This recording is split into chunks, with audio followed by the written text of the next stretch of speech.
She had been sitting in the back of the squad car for nearly 40 minutes when the first drops of rain began to hit the windshield.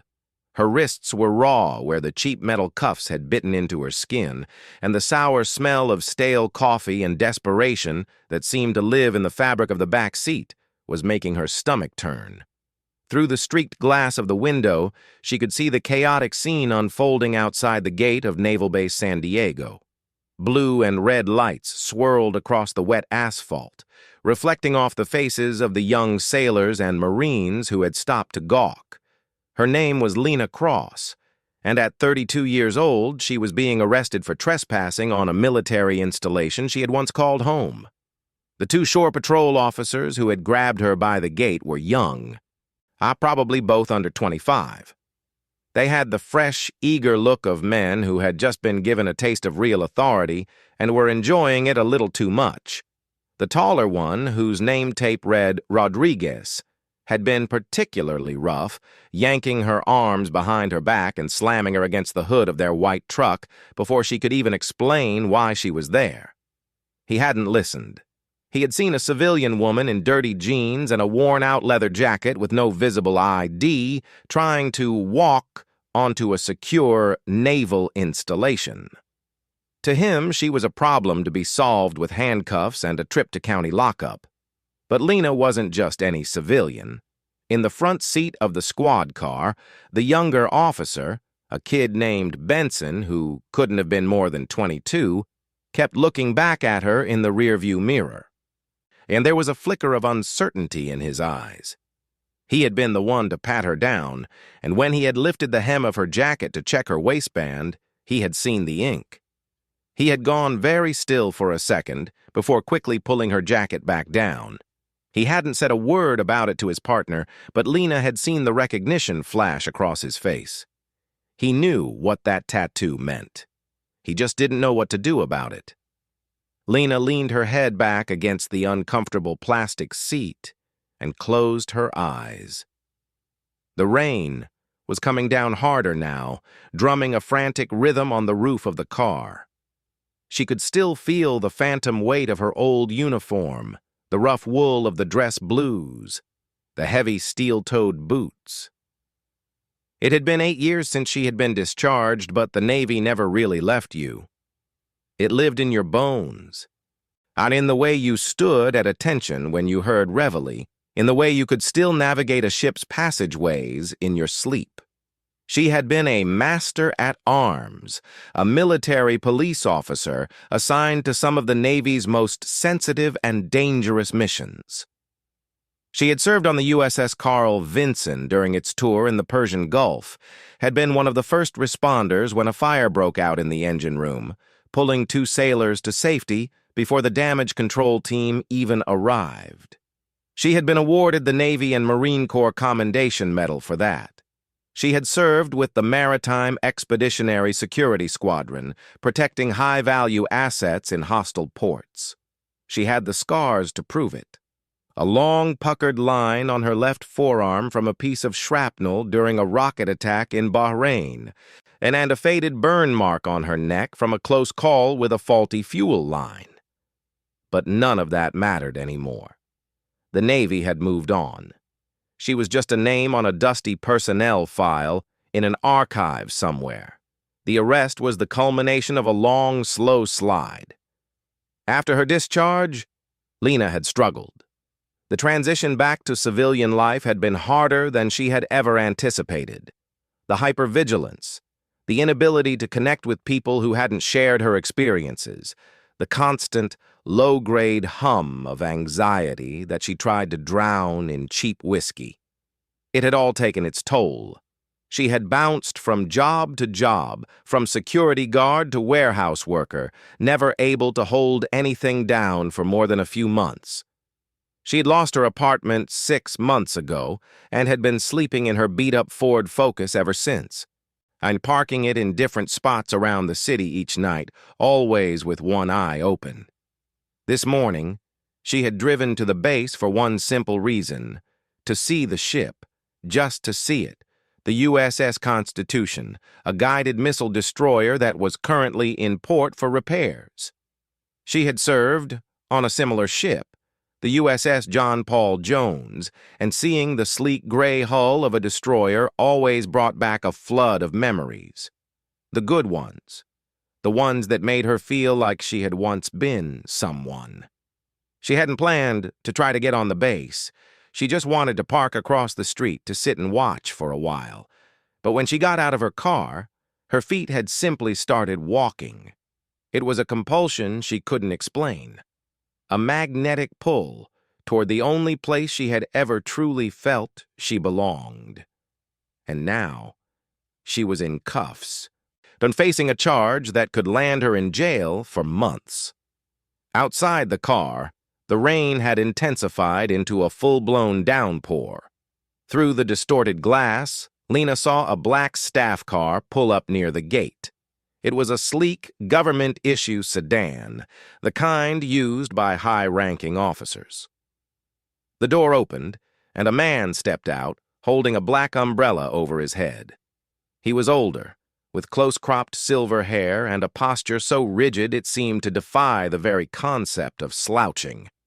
He was in his service-dress blues, and even through the rain, Lena could see the massive amount of gold braid on his sleeves and the 3 stars on his collar. A rear admiral. He spoke briefly with the gate guards, then turned and walked directly toward the squad car. As he got closer, Lena could see his face more clearly. It was weathered and lined, at the face of a man who had spent decades at sea. His eyes were a sharp, piercing blue, and when he looked through the rain-streaked window at her, she felt a jolt of something she hadn't felt in years. It was the feeling of being seen, truly seen by someone who understood. Benson, the younger officer, quickly got out of the car and snapped to attention, the rain instantly soaking his uniform. The Admiral ignored him and walked around to the rear passenger door. He opened it, letting in a gust of cool, wet air. "Get out," he said. His voice was low and calm, but it carried the absolute authority of a man who was used to being obeyed without question. Lena looked at him, then at the cuffs on her wrists. "I can't. I know what you are." He cut her off. He reached into the car, his movements surprisingly gentle, and then helped her slide across the seat until she could stand on the wet pavement. The rain plastered her hair to her face, but she didn't notice. She was too focused on the Admiral. He was staring at her jacket, which had ridden up slightly, exposing the bottom edge of the tattoo on her lower back. "Turn around," he commanded. She did. She heard his sharp intake of breath. The tattoo was large and intricate, covering most of her lower back. It was a detailed rendering of a diving eagle, clutching a fouled anchor in its talons, with the words "Master-at-Arms" emblazoned on a flowing banner beneath it. It was a classic Navy design, the kind of ink that was earned, not bought. It was a symbol of a specific brotherhood, a marker of someone who had walked the walk. "Who gave you this?" the Admiral asked, his voice tight. I earned it," Lena said, her voice barely a whisper above the rain. "USS Carl Vinson, 2014, Master-at-Arms 3rd Class Petty Officer Cross." The Admiral was silent for a long moment. Then he turned to the 2 young shore patrol officers who were standing there, looking increasingly uncomfortable. Rodriguez, the tall one who had cuffed her, was shifting his weight from foot to foot, a sheen of sweat mixing with the rain on his forehead. "Unshackle her," the Admiral ordered. His voice was quiet, but it cut through the rain like a knife. Rodriguez hesitated for a fraction of a second. "Sir, she's a trespasser. We have procedure." The Admiral took one step closer to him, and the young man physically recoiled. "Petty officer, I am giving you a direct order. Unshackle her. That tattoo isn't meant for fakes." The words hung in the air, heavy with meaning. Rodriguez fumbled with his keys, his hands shaking slightly as he unlocked the cuffs. The moment the metal released her wrists, Lena felt a wave of relief so intense it almost made her knees buckle. She rubbed her raw skin, looking up at the Admiral. "Thank you, sir," she said. The Admiral ignored her thanks. "Petty Officer Cross, you will come with me." He turned and walked back toward his staff car, the umbrella still held perfectly over his head. He didn't look back to see if she was following. He didn't need to. Lena looked at Benson, who gave her a small, almost imperceptible nod. Then she walked toward the black sedan, got into the back seat, and closed the door.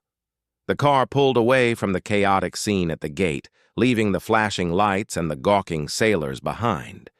Inside the car, then it was quiet and warm. The Admiral sat in the front passenger seat, his profile illuminated by the dashboard lights. He didn't speak. He didn't ask her any questions. He simply stared out the window as the car drove deeper into the base, past the towering cranes and the silent sleeping ships. Lena had no idea where they were going. She didn't know if she was being taken to the brig or to some kind of interrogation. But for the first time in 8 years, sitting in the back of that car, she felt a strange sense of peace. She was back inside the fence. She was back where she belonged. The car finally came to a stop in front of a large, nondescript building near the waterfront. It was the kind of building that held offices, not cells. The Admiral got out, and Lena followed. He led her through a maze of corridors. I'd passed sailors who snapped to attention when they saw him until they reached a small Spartan office on the 3rd floor. There was a metal desk, 2 chairs, and a window that looked out over the rain-swept bay. "Sit down," he said, gesturing to the chair across from the desk. He removed his wet cover and placed it on the corner of the desk, then sat down heavily in his own chair. For the first time, he looked tired, the weight of his rank and his years evident in the lines on his face. "My name is Admiral James Corcoran," he said, "and I knew the man who designed that tattoo." Lena stared at him, her heart hammering against her ribs. The tattoo had been designed by her first LPO, a grizzled old master-at-arms named Chief Petty Officer Marcus Thorne. He had been a mentor, a father figure, at the man who had taught her everything she knew about being a master-at-arms. He had been killed in action 6 years ago during a security operation in a hot zone. His loss had been one of the blows that had sent her spiraling after her discharge.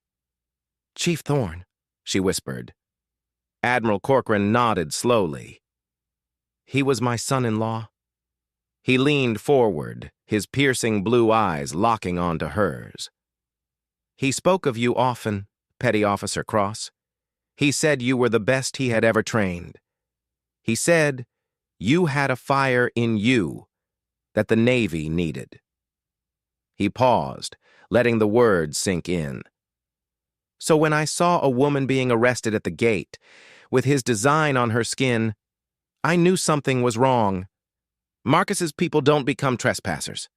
They become something else." Lena felt a hot sting behind her eyes. She hadn't cried in years. Hadn't allowed herself the luxury of grief. But sitting here, in this quiet office, hearing the voice of a man who had known and loved Chief Thorne, the carefully constructed dam inside her began to crack.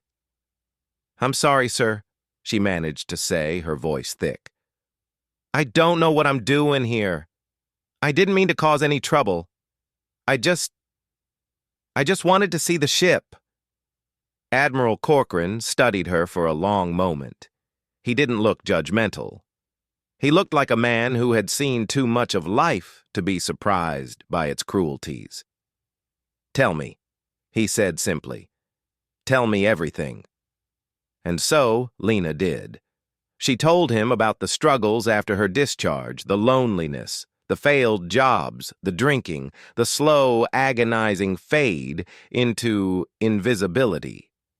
She told him about the nightmares that still woke her in a cold sweat, The way her hand would instinctively reach for a weapon that wasn't there, the feeling of being a ghost in a world that had no place for her.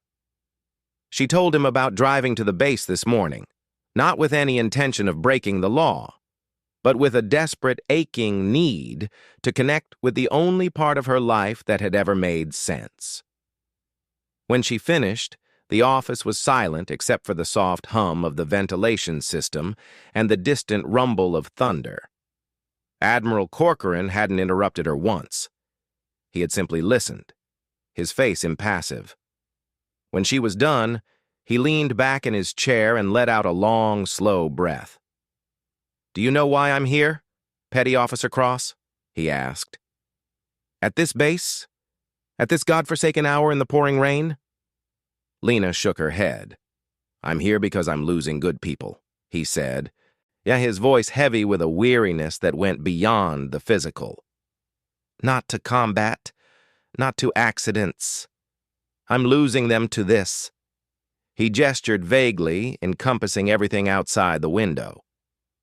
"To the silence, to the loneliness, to the feeling that after they've given everything they have to this country, there's nothing left for them on the other side.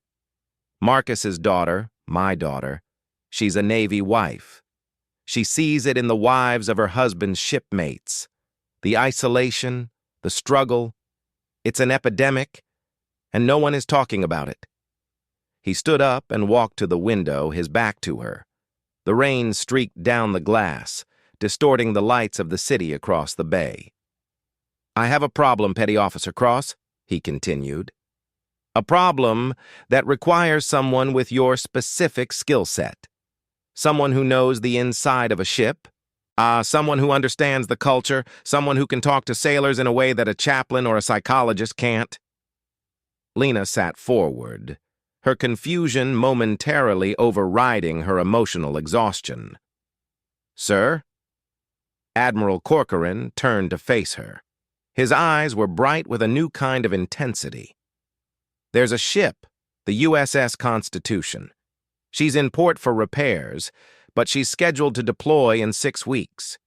In the last 3 months, we've had 5 sailors from that ship attempt suicide. 2 of them succeeded. The crew is shattered. They're scared. They're angry. And they're not talking to anyone in an official capacity. They see the chaplain and the counselors as the command as part of the problem." He walked back to his desk and sat on the edge of it, looking down at her. "I need someone who can get on that ship, not as an officer, not as a counselor, but as one of them. Someone who can walk the passageways, sit in the berthings, listen to what they're really saying. Someone who can find out what's really going on before we lose any more of them." Lena stared at him, her mind reeling. "You want me to—" "What? Go undercover?" "I want you to do what you were trained to do," he said. "I want you to observe, to assess, to report, unofficially, off the books. You'll have no rank, no authority, no official standing. You'll be a civilian contractor, hired to do a welfare assessment. But your real job will be to find the rot, to find out what's eating that crew from the inside." He reached into his desk drawer and pulled out a small black leather wallet. He opened it and slid it across the desk toward her. Inside was a Department of Defense identification card, and with her name and a grainy photo that must have been pulled from her old personnel file. The word contractor was stamped across the bottom in red letters. "It's already done," he said quietly. "The paperwork, the clearance, the berthing assignment, all you have to do is say yes." Lena looked at the ID card, then at the Admiral, then out the window at the rain-slicked deck of the naval base. 24 hours ago, she had been sleeping in her car, a forgotten woman with nothing but a worn-out jacket and a tattoo that reminded her of who she used to be. Now she was sitting in an admiral's office, being offered a lifeline, a chance to be useful again, a chance to honor the memory of the man who had taught her everything. She reached out and picked up the ID wallet. It felt solid and real in her hand, a piece of the world she had lost. And she looked up at Admiral Corcoran, and for the first time in 8 years, a small, genuine smile touched her lips. "I'll do it, sir," she said. "When do I start?" The Admiral's stern face softened, just for a moment. "You start now, petty officer. You start now." He stood up and extended his hand. Lena took it, feeling the firm, solid grip of a man who had just changed the course of her life. As she left his office and walked back out into the rain, the ID card clutched tightly in her hand. She felt something she hadn't felt in a very long time. She felt like she had a purpose. She felt like Lena Cross was finally coming home.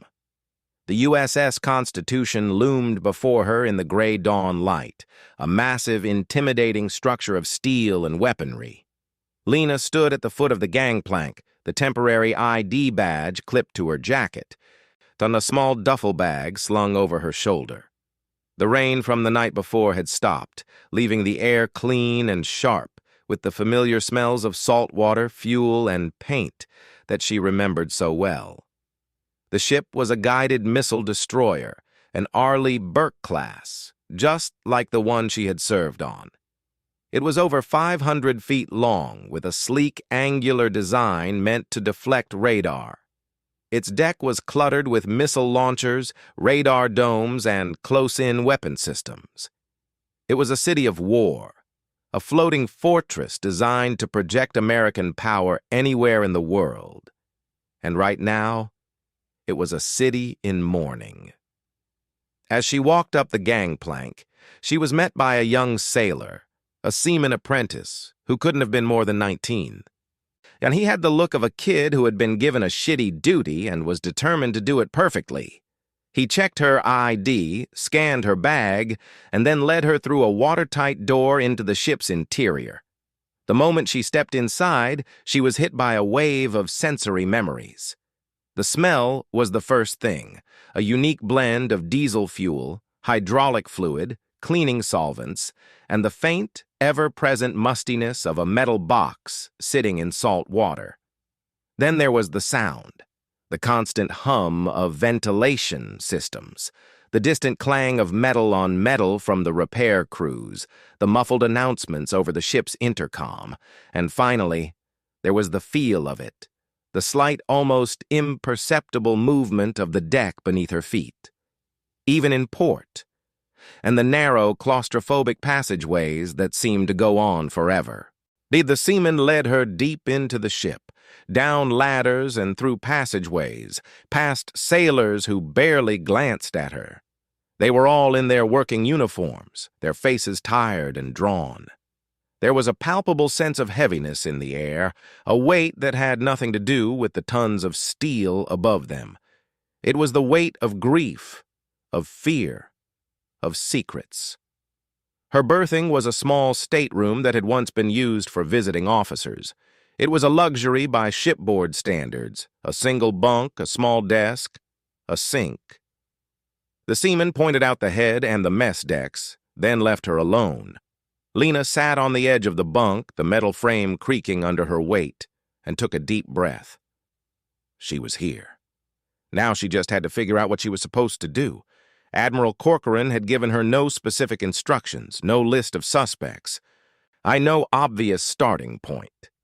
He had simply told her to observe, to listen, to find the rot. She had to be careful. If she started asking too many questions, if she came across as an authority figure or an investigator, the crew would clam up immediately. She had to be one of them. She had to be invisible. She spent the first 2 days simply walking the ship, getting her bearings, and trying to be as unobtrusive as possible.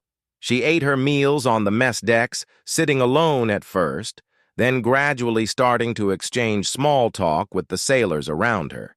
She was just a contractor, here to assess habitability and living conditions. That was her cover, and it was a good one. No one paid much attention to a middle-aged woman with a clipboard, taking notes about the temperature in the berthings or the state of the laundry facilities. But she was watching.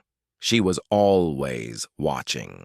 She saw the way a group of junior sailors in the engineering department would go silent whenever a particular petty officer walked by. She saw the red-rimmed eyes of a young woman in supply, and the way she flinched when someone touched her shoulder unexpectedly. She heard the late-night arguments in the berthings, the muffled sobs coming from the heads, the dark jokes about the curse of the Constitution. The fifth suicide had happened just 2 weeks ago. A young fireman named Michael Torres, only 20 years old, had been found in a remote part of the engine room. The official word was that it was a personal issue, a problem with a girlfriend back home. But Lena had learned long ago that the official word was rarely the whole truth.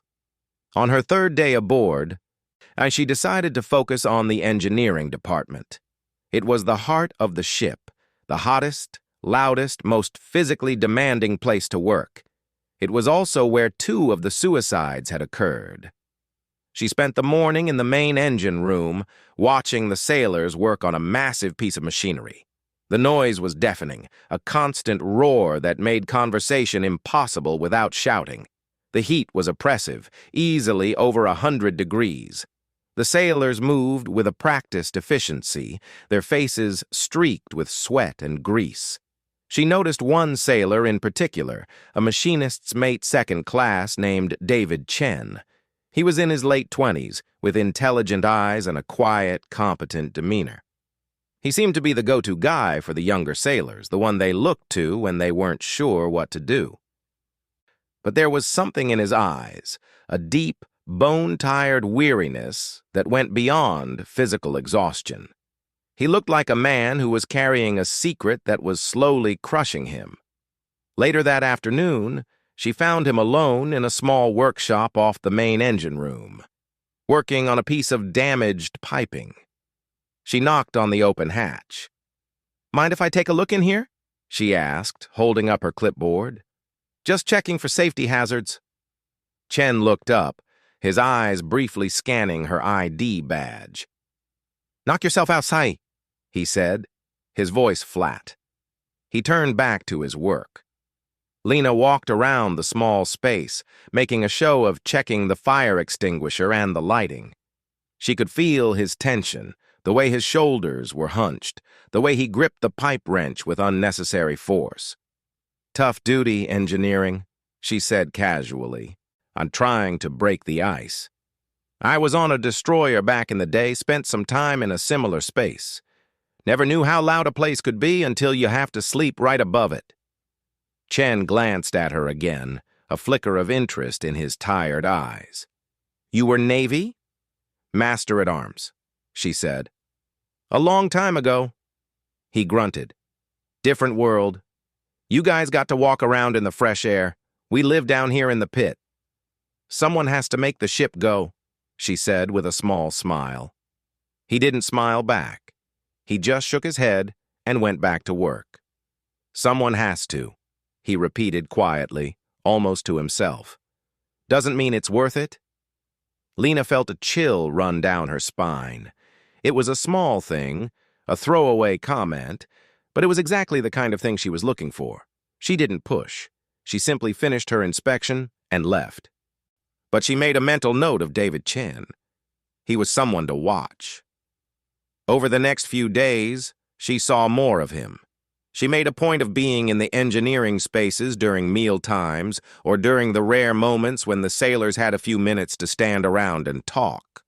She listened to their conversations, their complaints, their jokes. She heard about the long hours, the constant pressure from the chiefs to get the repairs done on time, the shortage of parts, the ever-present fear of making a mistake that could have catastrophic consequences. And she heard the whispers about Torres. "He was a good kid," she heard one young sailor say to another in the mess line. "Just got in over his head, you know?" "Yeah," his friend replied, lowering his voice. Chen tried to help him, tried to talk to him. But the kid was scared. Scared of what would happen if he said anything. Lena's ears pricked up. Scared of what? Who? She started to piece together a picture. Torres had been a new guy, assigned to Chen's division. He had been quiet, eager to please, but also seemed anxious all the time. Chen had taken him under his wing, trying to show him the ropes, but something had happened. Something had made Torres withdraw even further, until he had finally seen no way out. The key, Lena knew, was to get Chen to talk.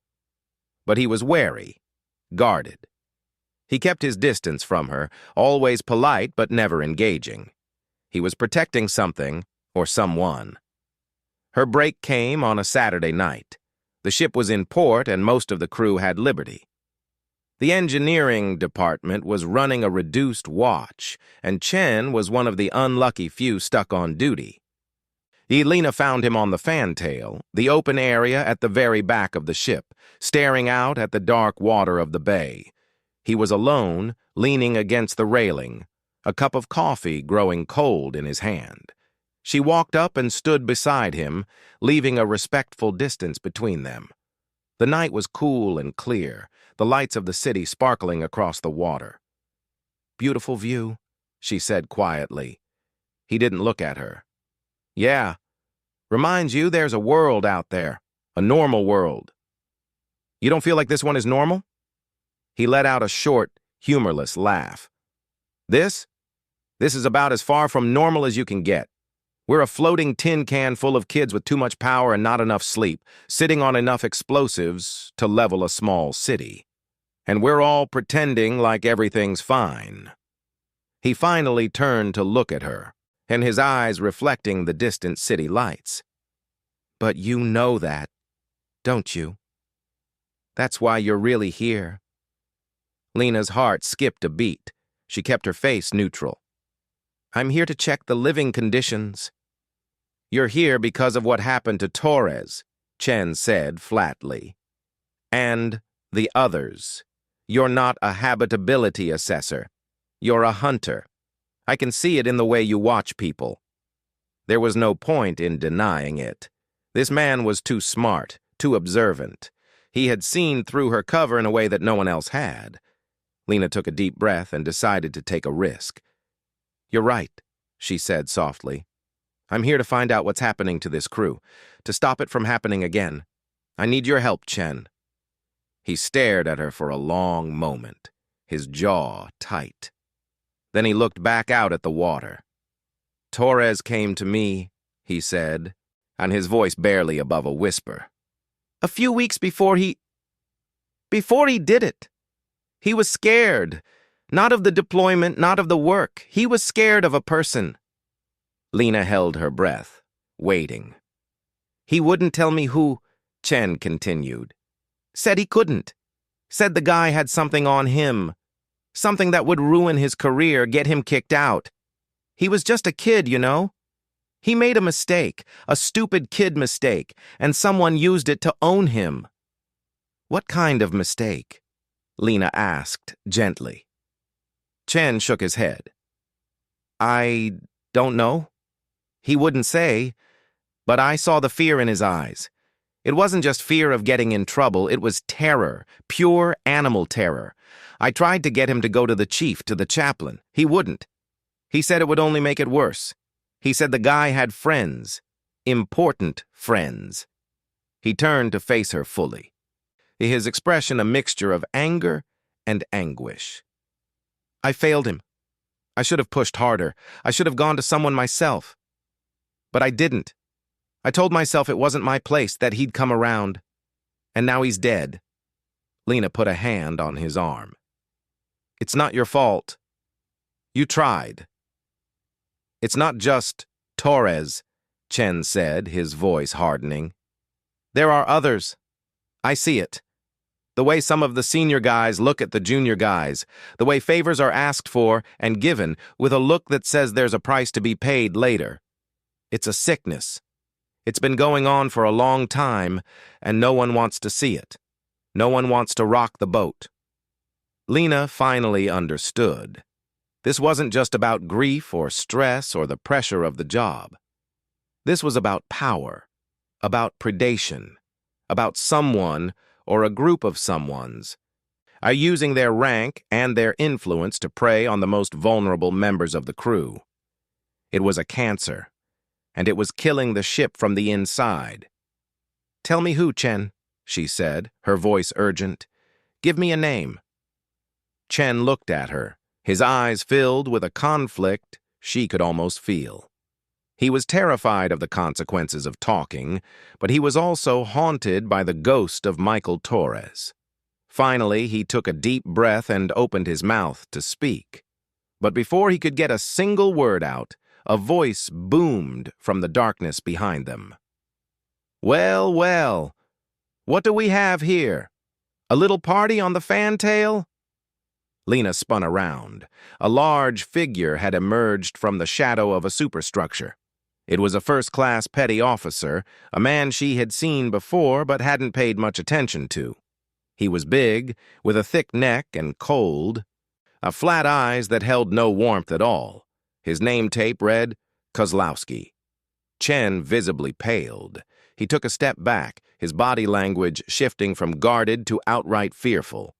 "Just getting some air, Petty Officer Kozlowski," Chen said, his voice strained. Kozlowski's eyes slid to Lena, assessing her with a slow, deliberate gaze that made her skin crawl. "And you are?" "This isn't a public park, ma'am." "I'm a contractor," Lena said, her voice steady despite the sudden tension in the air. "Just doing a walkthrough." Kozlowski smiled, but it didn't reach his eyes. "A walkthrough. At night. On the fantail. With one of my junior engineers. How cozy."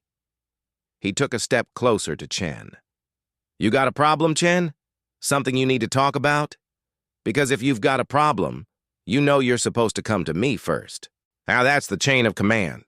Chen looked like a rabbit caught in the headlights of an oncoming truck. "No problem, Kaz. Just talking." "Talking about what?" Kozlowski pressed, his voice dropping to a menacing purr. Lena stepped forward, inserting herself between Kozlowski and Chen.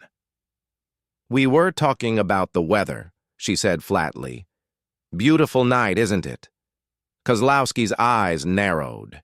He looked at her, then at Chen, then back at her. For a long, tense moment, no one moved. The only sound was the gentle lapping of the water against the hull and the distant hum of the city. Finally, Kozlowski's smile returned, wider and more chilling than before. "The weather," he repeated. "Right. Well, you two enjoy the weather. Chen, I'll see you in the shop tomorrow. Early. We've got a lot to catch up on." He turned and walked away, disappearing back into the shadows from which he had come. The moment he was gone, Chen let out a shaky breath. His hands were trembling.